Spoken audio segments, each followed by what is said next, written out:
Most welcome in our second class of chemical kinetics तो रासायनिक बलगतिकी के द्वितीय क्लास में आपका अभिनंदन है। इसके पहले क्लास में हम पढ़े थे कि अभिक्रिया का यानी रेट ऑफ रिएक्शन, तो अभिक्रिया का दर जो पढ़े थे याद रखिए ना, उसको औसत दर भी कहा जाता है। अभिक्रिया का दर या औसत दर जो कि हो गया आपका यानी अभिक्रिया का दर या औसत दर जो कि क्रमशः होता है आपका यानी प्लस डेरिवेटिव डेल टी इस प्रकार से होता है, वन डेल टी इस टाइप का होता है। तो इसको हम लोग यानी औसत दर कहते हैं और इसका मात्रक बताने वाले थे हम लोग, तो इसका यूनिट हो जाता है आपका अभिक्रिया की दर का या औसत दर का मात्रक हो जाएगा कि ये जो है वो सांद्रता को भी व्यक्त करता है और डेल ए के ब्रैकेट के अंदर जो ये है वो सांद्रता को भी व्यक्त करता है और डेल ए जो है वो एक ही सांद्रता में परिवर्तन, तो सांद्रता या सांद्रता परिवर्तन दोनों का मात्रक, सांद्रता और सांद्रता परिवर्तन दोनों का मात्रक मोल प्रति लीटर होता है। ऊपर वाला हो जाएगा आपका मोल प्रति लीटर होता है और ये संख्या m1 को लिखने की आवश्यकता नहीं है। डेल टी जो है वो समयांतराल है, तो समयांतराल का मात्रक जो सेकंड हो जाता है। इस प्रकार से ये इसका मात्रक हो जाएगा मोल और ये लीटर यानी मोल बटे लीटर हो जाएगा गुणा 1/सेकंड हो जाएगा। तो इस प्रकार से मात्रक हो जाता है मोल लीटर इनवर्स और सेकंड इनवर्स हो जाता है, mole litre inverse second inverse. इस प्रकार से ये अभिक्रिया के औसत दर का मात्रक हो जाता है। तो ये था अभिक्रिया का औसत दर। आगे स्टार्ट करते हैं हम लोग की अभिक्रिया की औसत दर के उपरांत अभिक्रिया का तात्क्षणिक दर किसे कहा जाता है, यानी तात्क्षणिक दर किसे कहते हैं। तात्क्षणिक दर अभिक्रिया की दर के उपरांत तात्क्षणिक दर का अभिप्राय क्या रहता है, तो तात्क्षणिक दर मीन्स क्या हो जाएगा, तो जैसे एक अभिक्रिया ए टेंड्स टू प्रोडक्ट, एक अभिक्रिया ऐसा हो रहा है कि ए टेंड्स टू प्रोडक्ट, ये जो है प्रोडक्ट में कन्वर्ट हो रहा है, तो उसके लिए औसत दर, तो इसके लिए औसत दर बराबर हो जाता है आपका एवरेज रेट बराबर हो जाता है, औसत दर बराबर हो जाता है del a minus del t हो जाता है, minus del a by del t हो जाएगा। जबकि इसी अभिक्रिया के लिए तात्क्षणिक दर निकालते हैं, इसी के लिए तात्क्षणिक दर निकालते हैं, तो तात्क्षणिक दर का अभिप्राय रहता है कि तात्क्षणिक यानी उसी टाइम के वेग को तात्क्षणिक वेग कहते हैं। यानी तात्क्षणिक वेग का अभिप्राय है कि जब ये समयांतराल का मान बहुत कम हो जाता है, तो समयांतराल का मान बहुत कम हो जाएगा, ये डेल टी की रेंज को ही बहुत कम हो जाएगा, डेल टी का वैल्यू है। तो उसी स्थिति में जो वेग निकलता है, उसी स्थिति में जो हमको रेट प्राप्त होता है, उसी स्थिति में जो वेग प्राप्त होता है उसे तात्क्षणिक दर कहते हैं। तात्क्षणिक दर किसे कहा जाता है कि कब तक ये डेल टी में समयांतराल का मान बहुत कम हो, जब डेल टी का मान बहुत कम हो तो ये औसत दर को तात्क्षणिक दर कहते हैं।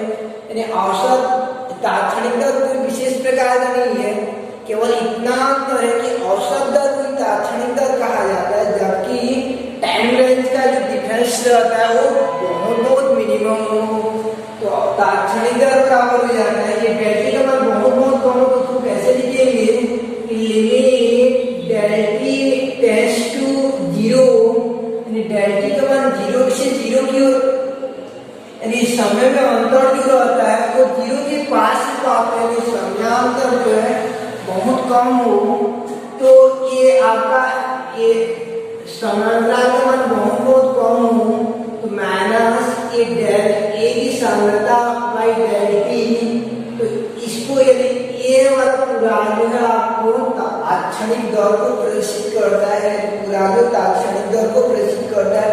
तात्क्षणिक दर कब हो जाता है, यही औसत दर तात्क्षणिक दर के तुल्य कब हो जाता है, जबकि समयांतराल का मान में बहुत कम रहता है, यानी डेल टी के मान में बहुत कम कर देते हैं तो औसत वेग को ही तात्क्षणिक वेग कहा जाता है। अगर टाइम का मान 5 मिनट है तो इतना भी बहुत टाइम होता है, इतना टाइम में जो है बहुत काम कर सकते हैं, इसलिए बहुत टाइम माना जाता है। उतना अंतर में हम लोग जो वेग निकालेंगे उसको तात्क्षणिक दर नहीं कहेंगे, औसत कहेंगे। तो इसको 2 मिनट कर देंगे, 2 मिनट में बहुत टाइम है, 1 मिनट कर देंगे बहुत टाइम है, 1 सेकंड कर देंगे बहुत टाइम है, 0.000 सेकंड कर देते हैं तो भी बहुत टाइम है।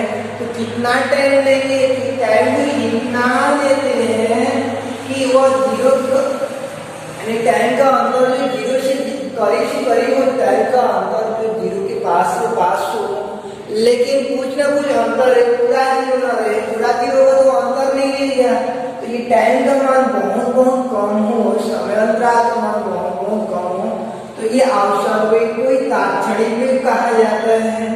और तब की हो जाता है आपका डी की जगह डेल की जगह डी हो जाता है minus D by d T.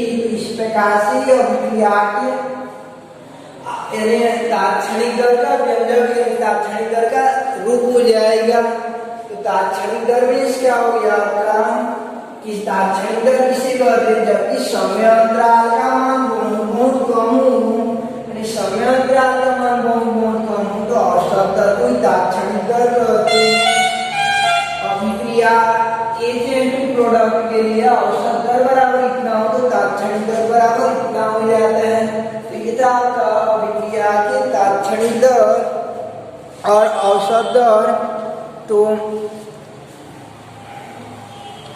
तात्क्षणिक दर में क्या हो जाएगा आपका, तात्क्षणिक दर किसे कहेंगे, समयांतराल का मान बहुत कम हो, समयांतराल का मान बहुत कम हो तो औसत वेग को ही तात्क्षणिक वेग कहते हैं। अभिक्रिया एजेंट प्रोडक्ट के लिए औसत वेग बराबर del a by del t, तो तात्क्षणिक वेग बराबर हो जाएगा आपका minus del a by d t हो जाता है, यानी limit del t tends to zero minus del a by del t, तो डी टी बाई यानी d a by d t में कन्वर्ट हो जाता है। तात्क्षणिक के लिए डी शब्द का उपयोग किया जाता है और औसत के लिए डेल शब्द का उपयोग किया जाता है, डी और डेल में अंतर होता है। तो ये था आपका तात्क्षणिक दर।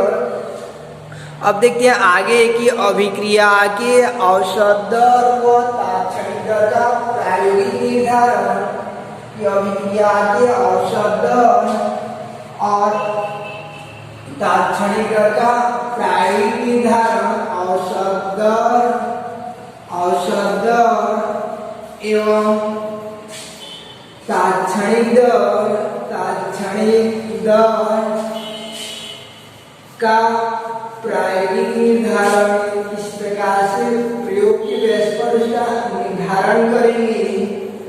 तो पहले के हम लोग औसत वेग का निर्धारण कैसे किया जाता है, तो औसत वेग का निर्धारण करने के लिए ऐसे एक ग्राफ बनाते हैं, ग्राफ जो है आलेखित करते हैं, सांद्रता समय के मध्य ग्राफ आलेखित करते हैं, अभिकारक की सांद्रता व समय के मध्य ग्राफ आलेखित करते हैं, अभिकारक की सांद्रता व समय के मध्य ग्राफ आलेखित करते हैं। तो जैसे एक अभिकारक है तो प्रारंभ में जब समय का मान बहुत कम रहता है, टाइम बहुत कम रहता है, इधर नहीं पड़े रहते हैं तो अभिकारक की मात्रा बहुत ज्यादा रहती है, समय कितना है तो अभिकारक इतना रहता है, अभिकारक की सांद्रता जब समय बीत जाता है तो धीरे धीरे कम होता जाता है, यहाँ से यहाँ आ जाता है। तो इस प्रकार से एक वक्र प्राप्त होती है, नीचे की ओर एक वक्र मिलती जाती है। तो वक्र क्यों मिलती है, क्योंकि जैसे जैसे समय बीतता जाता है तो अभिकारक की सांद्रता में क्या होती जाती है, कमी होती जाती है, इसलिए नीचे की ओर आता जाता है। अब हमको क्या करना है, औसत दर का निर्धारण करना है। तो औसत दर का निर्धारण करने के लिए, यानी औसत दर का निर्धारण करने के लिए इसके किसी दो बिंदु का चयन करते हैं, समय के संगत दो बिंदुओं का चयन करते हैं। एक बार t1 टाइम पर, एक बार t2 टाइम पर, दो समय पर इनके सांद्रता को प्राप्त कर लेते हैं, यानी कि दो समय के संगत सांद्रता को प्राप्त कर लेते हैं। और औसत वेग, औसत वेग या औसत दर बराबर हो जाता है सांद्रता परिवर्तन, अंतिम सांद्रता माइनस प्रारंभिक सांद्रता x1 बटे अंतिम समय माइनस प्रारंभिक समय, del x by del t. ये अभिक्रिया की औसत दर को प्रेषित करता है।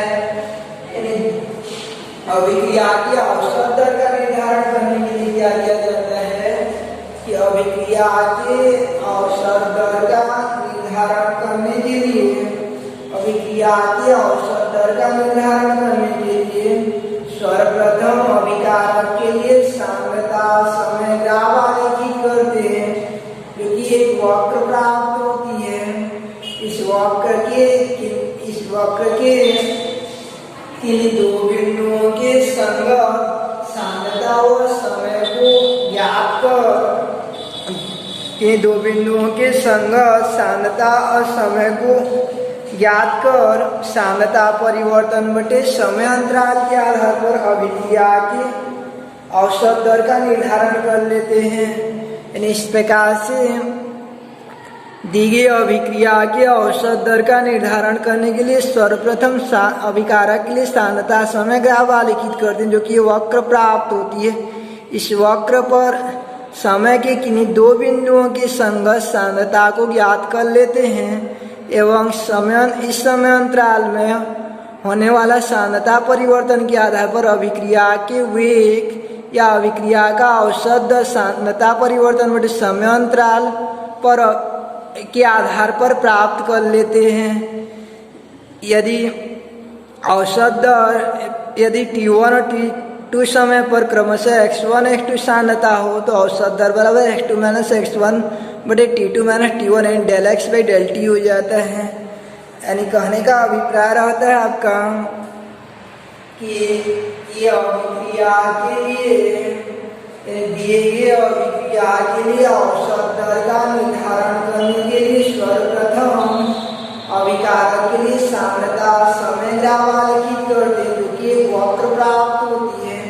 इस वक्र में समय के किन्हीं दो बिंदुओं के संगत अभिकारक की सांद्रता को ज्ञात कर, अभिकारक की सांद्रता को ज्ञात कर इस सांद्रता परिवर्तन के आधार पर अभिक्रिया के औसत वेग को सूत्र अभिकारक या उत्पाद की सांद्रता परिवर्तन बटे समय अंतराल के आधार पर अभिक्रिया के औसत वेग का निर्धारण कर लेते हैं। यदि t1 और t2 समय पर औसत वेग क्रमशः सांद्रता क्रमशः x2 और x1 हो तो औसत वेग बराबर हो जाता है आपका del x by del t हो जाता है। तो ये था आपका औसत वेग का प्रायोगिक निर्धारण। अब देखिए हम लोग तात्क्षणिक वेग का प्रायोगिक निर्धारण कैसे किया जाता है। तो तात्क्षणिक वेग का प्रायोगिक निर्धारण करने के लिए ऐसे ही अभिकारक के लिए सांद्रता समय ग्राफ आलेखित करते हैं, जो कि एक वक्र प्राप्त होती है। और क्योंकि तात्क्षणिक वेग किसी बिंदु विशेष पर वेग होता है, क्योंकि तात्क्षणिक वेग किसी बिंदु विशेष पर वेग होता है, इसलिए यानी तात्क्षणिक वेग को ज्ञात करने के लिए किसी बिंदु पर एक स्पर्शरेखा खींचते हैं और खींची गई स्पर्शरेखा की प्रवणता उस बिंदु पर अभिक्रिया के वेग यानी तात्क्षणिक वेग को निरूपित करती है। याद रखिए, मैंने कोई वक्र दिया था तो उस वक्र पर खींचा गया स्पर्शरेखा या उस वक्र पर बनाया गया स्पर्शरेखा की प्रवणता उस अभिक्रिया के अवकलन यानी उस अभिक्रिया से निर्मित फलन का अवकलन या उस बिंदु पर उस अभिक्रिया की तात्क्षणिक वेग को निरूपित करता है। तो तात्क्षणिक वेग बराबर हो जाता है आपका, तात्क्षणिक वेग बराबर हो जाता है कि स्पर्शरेखा सांद्रता समय ग्राफ से प्राप्त वक्र के किसी बिंदु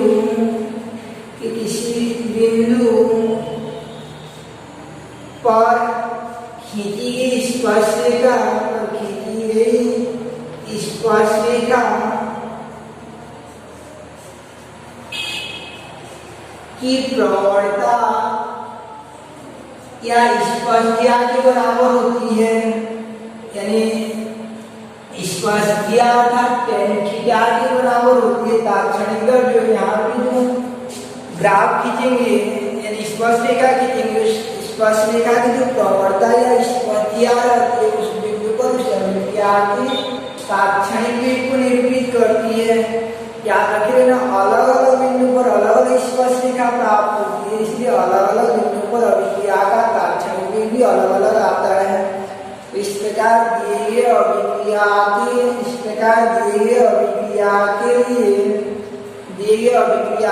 तात्क्षणिक दर का निरूपण करने के लिए सर्वप्रथम अभिकारक के लिए सांद्रता समय ग्राफ आलेखित करते हैं, जो कि एक वक्र प्राप्त होती है। इस वक्र के किसी बिंदु पर खींची गई स्पर्शरेखा की प्रवणता उस बिंदु पर उस अभिक्रिया के तात्क्षणिक वेग को निरूपित करती है।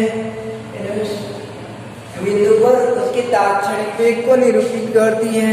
तो इस प्रकार से तात्क्षणिक दर मीन्स क्या हो जाएगा आपका कि दिए गए अभिक्रिया के तात्क्षणिक वेग का निर्धारण करने के लिए सांद्रता समय ग्राफ आलेखित करते हैं, जो कि एक वक्र प्राप्त होती है। इस वक्र की किसी बिंदु पर खींची गई स्पर्शरेखा की प्रवणता उस बिंदु पर उस अभिक्रिया के तात्क्षणिक वेग को प्रसिद्ध करती है। यानी उस बिंदु पर उस अभिक्रिया के तात्क्षणिक वेग को प्रसिद्ध करती है, अर्थात अभिक्रिया का तात्क्षणिक वेग बराबर हो जाता है आपका, अभिक्रिया का तात्क्षणिक वेग बराबर वक्र किसी बिंदु पर खींची गई स्पर्शरेखा की प्रवणता। तो इस प्रकार से अभिक्रिया के औसत दर और तात्क्षणिक दर का निर्धारण किया जाता है। औसत दर का निर्धारण करने के लिए समय के किन्हीं दो बिंदुओं के संगत सांद्रता को लिया जाता है। सांद्रता परिवर्तन बटे समय अंतराल के आधार पर अभिक्रिया के औसत दर का निर्धारण किया जाता है, जबकि तात्क्षणिक दर का निर्धारण करने के लिए वक्र की किसी बिंदु पर एक स्पर्शरेखा खींची जाती है और स्पर्शरेखा की प्रवणता उस बिंदु पर उस अभिक्रिया की तात्क्षणिक वेग को निरूपित करता है। इस प्रकार से ये आपका तात्क्षणिक वेग और औसत वेग हो जाता है। तो आज पढ़े हम लोगों की स्टार्टिंग में औसत दर और तात्क्षणिक दर। तो तात्क्षणिक दर मीन्स क्या हो गया कि जब समय अंतराल का मान बहुत बहुत कम हो तो औसत वेग को ही तात्क्षणिक वेग कहते हैं। इसके बाद जो इसका निर्धारण, तो औसत वेग का निर्धारण करने के लिए समय के किन्हीं दो बिंदुओं का चयन करना पड़ता है। तात्क्षणिक वेग का निर्धारण करने के लिए स्पर्शरेखा खींचना पड़ता है। स्पर्शरेखा की प्रवणता उस बिंदु पर उस अभिक्रिया के वेग को निरूपित करती है। अब देखते हैं रासायनिक अभिक्रिया का औसत दर और तात्क्षणिक दर की बात जो है कि अभिक्रिया की दर को प्रभावित करने वाले कारक कि ऐसा कौन सा फैक्टर है जो अभिक्रिया की दर को प्रभावित करता है। अभिक्रिया की दर को प्रभावित करने वाले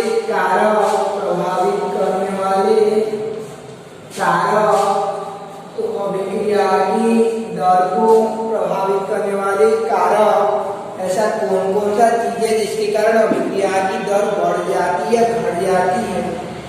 पहले देखते हैं हम लोग, पहला था अभिकारक की सांद्रता। तो अभिकारक की सांद्रता से क्या प्रभाव पड़ता है? तो ये अभिक्रिया जैसे ए और बी की आपस में क्रिया करके प्रोडक्ट में बदल रहे हैं, तो क्या याद है द्रव्यानुपाती क्रिया नियम पढ़े हो? द्रव्यानुपाती क्रिया नियम के अनुसार रासायनिक अभिक्रिया की दर क्या रहता है? अभिकारकों के सक्रिय द्रव्यमान या सांद्रता की गुणनफल के समानुपाती रहता है। तो यह अभिकारक की सांद्रता जितना अधिक रहेगा अभिक्रिया की दर उतना ज्यादा रहता है। यानी अभिक्रिया की सांद्रता जितना अधिक रहेगा अभिक्रिया की दर भी उतना ज्यादा रहता है। तो द्रव्यानुपाती क्रिया नियमानुसार रासायनिक अभिक्रिया की दर अभिकारकों के सक्रिय द्रव्यमान के गुणनफल के समानुपाती होती है। अतः अभिकारक की सांद्रता बढ़ाने पर अभिक्रिया की दर बढ़ जाती है। जैसे हम लोग सांद्रता को साधारण भाषा में चलेंगे मात्रा, तो हमारे पास जैसे जितना ज्यादा पढ़ने के लिए रहेगा, जैसे अभिकारक की मात्रा रहेगा तो हम लोग का स्पीड उतना ज्यादा रहेगा। मात्रा बढ़ने पर स्पीड जो उतना अधिक रहता है। जैसे चावल में यानी प्लेट में बहुत ज्यादा चावल है तो खाने का स्पीड क्या होता है? बहुत ज्यादा हो जाता है। या देखिए लोग एक तालाब जैसे रहेगा तो वहाँ पे पानी पूरा भरा हुआ, अभिकारक बहुत ज्यादा है तो मेरे को काट देने पर बहुत स्पीड से निकलता है। यानी उस दौरान क्या होगा कि अभिकारक की सांद्रता या मात्रा जितना अधिक होगा अभिक्रिया की दर भी उतना अधिक रहती है। जैसे हमारा डिस्टेंस और स्कूल और घर का डिस्टेंस जितना अधिक रहता है हम लोग क्या करते हैं उतना स्पीड चलाते हैं, और पासेज में रहता है तो मनमानी आते रहते हैं।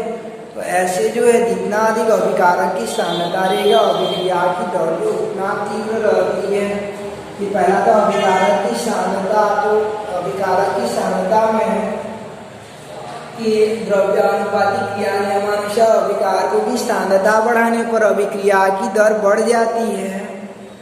द्रव्यानुपाती क्रिया नियमानुसार रासायनिक अभिक्रिया की दर अभिकारकों की सक्रिय द्रव्यमान की गुणनफल के समानुपाती होती है। अतः अभिकारक की सांद्रता बढ़ाने पर अभिक्रिया की दर बढ़ जाती है। दूसरा कारण रहता है ताप का प्रभाव। ताप बढ़ाने पर क्या प्रभाव पड़ता है? तो सामान्यतः ताप को बढ़ाते जाएंगे तो अणुगति की सिद्धांत पढ़े होंगे अभी, तो ताप बढ़ाने पर अणुओं की गति जो वृद्धि हो जाती है, और जितना अधिक अणुगति करेंगे अभिक्रिया का वेग स्पीड उतना अधिक हो जाता है।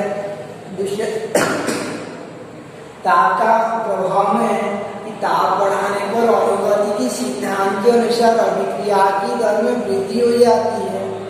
ताप बढ़ाने पर अणुगति के सिद्धांत के अनुसार अभिक्रिया की दर में वृद्धि हुई। ताप बढ़ाने पर अणुगति के सिद्धांत के अनुसार अणुओं की माध्य गतिज ऊर्जा में वृद्धि हो जाती है, जिससे अभिक्रिया की दर भी बढ़ जाती है। जैसे हम लोग गर्म पानी लेंगे और ठंडा पानी लेंगे तो गर्म पानी में नमक को डालेंगे तो आसानी से घुल जाएगा, ठंडा में नहीं घुलेगा, ताप अधिक रहेगा तो क्रियाशीलता या वेग भी अधिक रहता है। इसका तीसरा रहता है आपका कि दाब का प्रभाव है। दाब पर क्या प्रभाव पड़ता है? दाब बढ़ाने पर क्या प्रभाव पड़ता है? दाब का प्रभाव जो है रासायनिक अभिक्रिया की दर पर दाब का प्रभाव, तो याद रखिए ना, दाब बढ़ाने पर यानी अणु पास हो जाते हैं। जैसे इकाई आयतन में अणुओं की संख्या यानी इकाई आयतन में अणुओं की संख्या में वृद्धि हो जाता है, और इकाई आयतन जितना अधिक होंगे तो उनमें टकराव उतना अधिक होगा और अभिक्रिया की दर भी उतना अधिक हो जाता है। इसलिए प्रेशर कुकर में खाना जल्दी पक जाता है सामान्य बर्तन की तुलना में, वहाँ प्रेशर बहुत ज़्यादा रहता है तो अणुओं के मध्य टकराव उतना अधिक होता रहता है। तीसरा है आपका कि दाब का प्रभाव, तो दाब बढ़ाने पर इकाई आयतन में अणुओं की संख्या में वृद्धि हो जाती है, परिणामतः रासायनिक अभिक्रिया की दर में वृद्धि हो जाती है। दाब बढ़ाने पर इकाई आयतन में अणुओं की संख्या में वृद्धि हो जाती है, जिससे रासायनिक अभिक्रिया की दर भी तीव्र हो जाती है। इसके बाद चौथा रहता है उत्प्रेरक का प्रभाव। उत्प्रेरक उत्प्रेरक का क्या प्रभाव पड़ता है?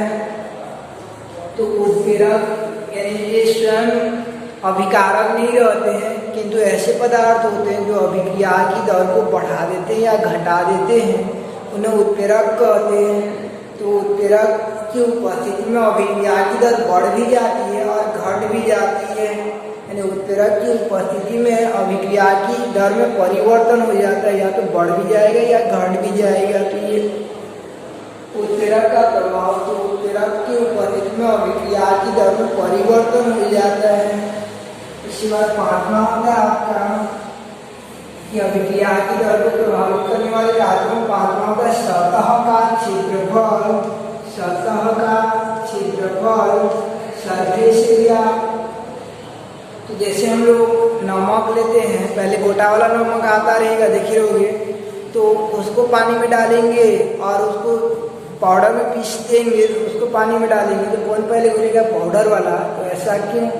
क्योंकि वहाँ पर सतह का क्षेत्रफल ज़्यादा रहता है, इसलिए जो है यानी अभिक्रिया की दर ज़्यादा रहता है। तो सतह का क्षेत्रफल जितना अधिक रहता है, अभिक्रिया की दर जो उतना अधिक हो जाती है। यानी सतह का क्षेत्रफल बढ़ाने पर क्रिया करने वाले अणुओं की संख्या में वृद्धि अधिक रहती है, जिससे रासायनिक अभिक्रिया की दर जो बढ़ जाती है। यानी सतह का क्षेत्रफल बढ़ाने पर रासायनिक अभिक्रिया की दर में वृद्धि हो जाती है।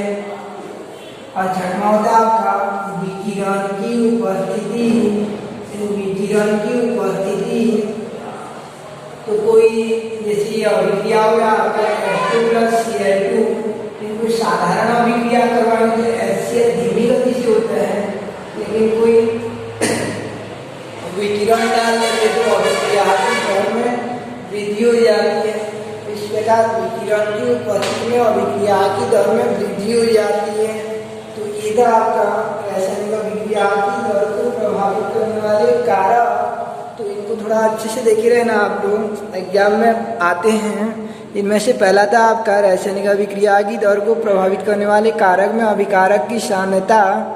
तो अभिकारक की सान्द्रता बढ़ाने पर द्रव्यानुपातिक क्रिया नियमानुसार अभिक्रिया की दर में वृद्धि हो जाती है। दूसरा, ताप का प्रभाव, ताप बढ़ाने पर अणुओं की गतिज ऊर्जा में वृद्धि हो जाती है, इससे रासायनिक अभिक्रिया की दर बढ़ जाती है। याद रखना, सामान्यतः 10 सेंटीग्रेड ताप बढ़ाने पर अभिक्रिया की दर में 2 गुनी से 3 गुनी तक वृद्धि हो जाती है। तीसरा, दाब का प्रभाव, तो अभिक्रिया में दाब बढ़ाने पर इकाई आयतन में अणुओं की संख्या में वृद्धि हो जाती है, जिससे रासायनिक अभिक्रिया की दर में भी वृद्धि हो जाती है। उसके बाद होता है आपका सतह का क्षेत्रफल। तो अभिकारक की सतह का क्षेत्रफल बढ़ाने पर रासायनिक अभिक्रिया की दर में वृद्धि हो जाती है। और उत्प्रेरक का प्रभाव, तो उत्प्रेरक की उपस्थिति में भी अभिक्रिया की दर में परिवर्तन हो जाता है। धनात्मक उत्प्रेरक की उपस्थिति में अभिक्रिया का वेग बढ़ जाता है, जबकि ऋणात्मक उत्प्रेरक की उपस्थिति में अभिक्रिया का वेग मंद हो जाता है। उसके बाद विकिरण की उपस्थिति, तो विकिरण की उपस्थिति में भी अभिक्रिया की दर में परिवर्तन हो जाता है। और एक भी रहता है अभिकारक की प्रकृति, तो उस विशिष्ट स्वभाव पर निर्भर करता है। तो इनमें से आप लोग 5 बिंदुओं को अच्छे से देखे रहना, अभिक्रिया की दर को प्रभावित करने वाले कारक। नेक्स्ट क्लास में हम लोग स्टार्ट करेंगे दर नियम, समीकरण और अभिक्रिया का वेग।